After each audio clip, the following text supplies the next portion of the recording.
무릎이 아파서 걷기를 포기하셨나요? 저도 그랬습니다. 3년 전 계단 한 칸을 내려올 때마다 소리가 절로 나왔어요. 동네 한 바퀴도 버거웠고 손주 손잡고 공원을 걷는 게 이렇게 힘든 일인 줄 몰랐습니다. 걷고 나면 무릎이 퉁퉁 붓고 다음 날 아침엔 침대에서 일어나는 것조차 조심스러웠어요. 그런데 병원에서 들은 말이 뭔지 아세요? 지금 당장 수술할 정도는 아닌데 많이 걸으세요. 많이 걸으라고요? 걷는 게 아파서 왔는데? 그 말이 황당해서 되물었더니 의사 선생님이 이렇게 말씀하시더라고요. 걷는 방법이 잘못된 겁니다. 그 말 한마디가 제 무릎을 바꿨습니다. 걷기를 멈추는 게 답이 아니라 어떻게 걷느냐가 전부였던 거예요. 오늘은 제가 직접 겪으면서 정말 효과를 봤던 5가지 습관을 하나씩 말씀드리겠습니다. 첫 번째, 빠르게 걷는 게 오히려 독이 될 수 있습니다. 운동 유튜브에서 항상 강조하죠. 빠르게 걸어야 효과가 있다. 맞는 말이긴 합니다. 하지만 무릎이 약해진 분들한테는 다른 이야기예요. 실험을 하나 해보실게요. 지금 손바닥을 테이블에 탁 하고 세게 내리쳐 보세요. 그 충격이 느껴지시죠? 이게 빠르게 걸을 때 무릎이 매 걸음마다 받는 느낌입니다. 하루 5,000 보면 5,000번. 반면 손바닥을 테이블에 살며시 올려놓으면 충격이 없죠. 같은 원리입니다. 빠르게 걷게 되면 자연스럽게 보폭도 넓어집니다. 보폭이 넓어지면 다리 앞으로 쭉 뻗은 채 땅에 닿게 되는데 이때 무릎이 받는 스트레스가 훨씬 커져요. 속도를 줄이면 무릎이 받는 충격이 확실히 달라집니다. 기준은 간단해요. 걸으면서 옆 사람과 편안하게 대화할 수 있는 속도, 숨이 차지 않고 코로 자연스럽게 호흡할 수 있는 속도, 그게 지금 여러분 무릎에 딱 맞는 걷기 속도입니다. 특히 내리막길에서는 의식적으로 속도를 늦춰야 합니다. 중력이 몸을 앞으로 당기니까 자기도 모르게 빨라지거든요.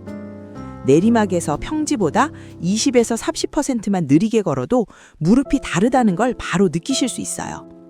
두 번째, 발소리가 크다면 무릎이 위험 신호를 보내고 있는 겁니다. 가족들한테 이런 말 들어본 적 있으신가요? 아버지, 발소리가 왜 이렇게 커요? 혹은 어머니, 걸을 때 쿵쿵거려요. 그 발소리가 바로 무릎에 전달되는 충격입니다. 왜 그렇게 걷게 될까요? 무릎이 아프면 빨리 앉고 싶어집니다. 그러다 보면 무의식적으로 발을 세게 찢게 돼요.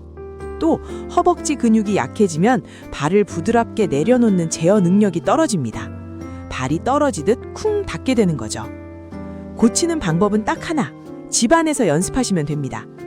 양말을 신고 복도를 걸으면서 발소리가 나지 않게 걸어보세요. 뒤꿈치부터 살짝 닿고 발바닥 전체로 체중이 스르륵 이동하는 느낌. 마치 잠든 아이 옆에서 걸을 때처럼요.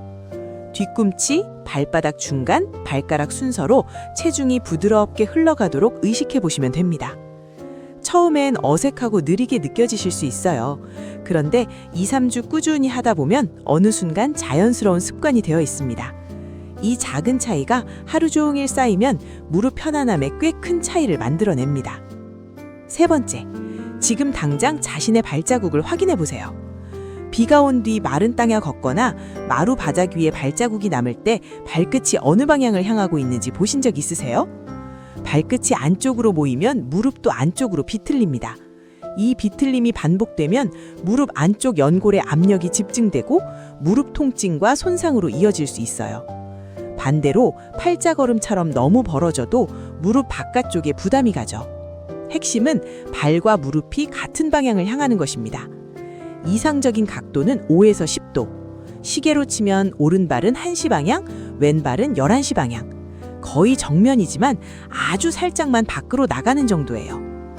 확인하는 가장 쉬운 방법은 전신 거울입니다. 거울 앞에서 제자리 걸음을 해보세요. 아니면 걷는 뒷모습을 가족들한테 짧게 찍어달라고 해보세요. 자신의 걷는 습관을 처음 보는 분들이 많은데 생각보다 충격적일 수 있습니다. 오랜 습관이라 하루아침에 고치려 하지 마시고 처음 한 주는 그냥 인식만 하세요. 아, 내 발끝이 안쪽으로 모이는구나. 그 인식만으로도 시작입니다. 그 다음 주부터 걸을 때 5분씩 의식적으로 교정해 보시고 그 다음엔 10분, 15분씩 늘려가시면 됩니다. 네 번째, 무릎 통증의 의외의 원인, 종아리입니다. 종아리가 뭉쳐 있으면 무릎이 아프다고요? 처음엔 저도 반신반의했습니다. 그런데 이유가 있어요. 우리 다리는 하나의 연결된 시스템입니다. 종아리 근육이 단단하게 굳으면 발목이 제대로 구부러지지 않아요. 그러면 걸을 때 발목 대신 무릎이 더 많이 움직여야 합니다. 즉, 무릎에 과부하가 걸리는 거죠. 게다가 종아리는 제2의 심장이라고 불립니다.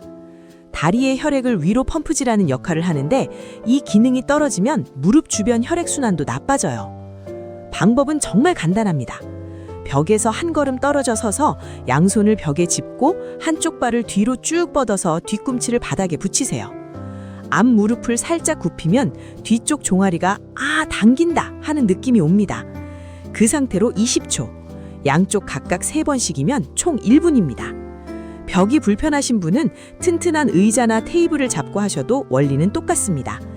걷기 전에 하면 다리가 부드럽게 풀리고 걷고 나서 하면 피로물질이 빠르게 빠져서 다음날 다리가 훨씬 가볍습니다. 자기 전에 해두면 밤에 다리에 쥐나는 것도 예방이 됩니다. 딱 하루 1분인데 효과가 생각보다 큽니다. 5번째, 30분 걷기의 함정입니다. 건강을 위해 하루 30분 걷기를 목표로 하시는 분들 많으시죠? 좋은 목표입니다. 그런데 무릎이 불편하신 분들은 한 번에 30분 걷는 것보다 10분씩 3번 나눠 걷는 방법이 훨씬 효과적입니다.